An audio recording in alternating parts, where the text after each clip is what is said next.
Hello and welcome back to your own YouTube channel your own Pathshala Jyotishala. तो friends, कैसे हैं आप सभी? आशा करती हूँ आप सभी अच्छे ही होंगे और अपनी पढ़ाई ज़ोर शोर से कर रहे होंगे। इस वीडियो में मैं लेके आई हूँ आईसीएसई हिंदी स्टैंडर्ड 8, आईसीएसई की हिंदी की स्टैंडर्ड 8 की एक पुस्तिका है मेधा, उसका एक चैप्टर है नींव की ईंट, जिसके क्वेश्चन आंसर्स मैंने अपने स्टूडेंट्स को हेल्प किए थे, तो सोचा क्यों ना अपने यूट्यूब ऑडियंस के साथ भी इसे शेयर कर लूँ। Let's proceed with the lesson. So पहला क्वेश्चन है यहाँ पर, सत्य कैसा होता है और भद्देपन के साथ इसका क्या संबंध है?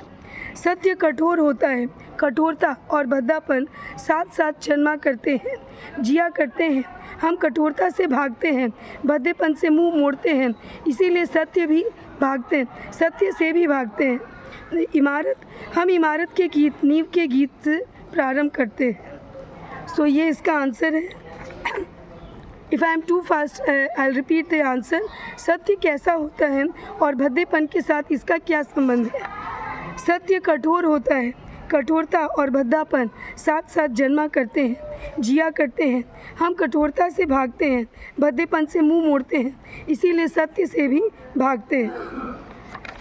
Coming to the second question, हम सत्य से दूर क्यों भागते हैं?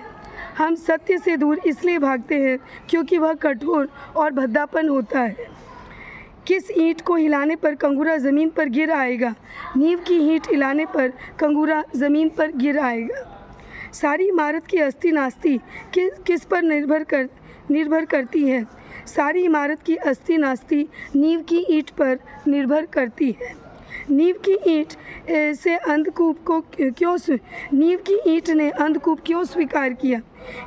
नींव की ईंट ने अंधकूप इसलिए स्वीकार किया, इसलिए कबूल किया कि ऊपर के उसके साथियों को स्वच्छ हवा और सुनहली रोशनी मिलती रहे। नए समाज के नवनिर्माण हेतु हमें क्या करना चाहिए? नए समाज के नवनिर्माण हेतु हमें नींव की ईंट बैठानी चाहिए या हमें नींव की ईंट लगानी चाहिए। नेक्स्ट, लेखक कंगूरे के गीत गाने वालों को नींव के गीत गाने की सीख क्यों देते हैं? वे इसलिए देते हैं क्योंकि इस पहली ईंट पर, उसकी मजबूती और पुख्तेपन पर सारी इमारत की अस्ति नास्ति निर्भर करती है। उस ईंट को हिला दीजिए, कंगूरा बेतहाशा ज़मीन पर आ गिरेगा। कंगूरे के गीत गाने वाले हम आइए अब नींव के गीत गाए। दिस द आंसर ऑफ 2 का घ। Okay, coming to the exercises. कंगूरा क्या है? कंगूरा नींव, शिखर या आवरण। कंगूरा शिखर है। नेक्स्ट, अभिभूत का अर्थ क्या है? अभिभूत का अर्थ है आनंद मग्न। अभिभूत यानी आनंद मग्न। चमकीली, सुंदर, सुघड़ इमारत वस्तुत किस पर लिखी हुई है? ईंट पर, अपने पर या अपनी नींव पर? इट इज़ अपनी नींव पर। अंधा शब्द का तत्सम शब्द क्या है? अंधा शब्द का तत्सम शब्द अंध है। नेक्स्ट, अभि और अनु उपसर्ग युक्त 4 शब्द लिखिए। दैट इज़ अभिनय, अनुपस्थित, अभिशाप, अनुराग।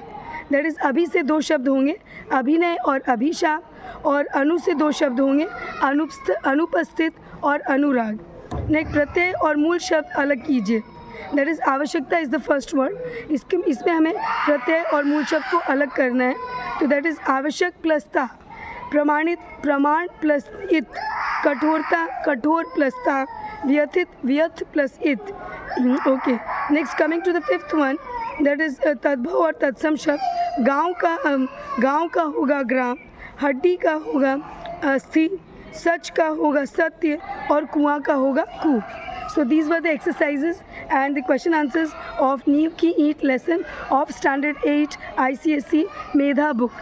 Friends, if you are new to my channel and if you have not subscribed to my channel up till now, then do subscribe to my channel, and if you like it, please and like and share with your friends, and do let me know in the comment section as to what kind of videos you would like me to upload it for you. See you soon in the next video. Till then, bye bye.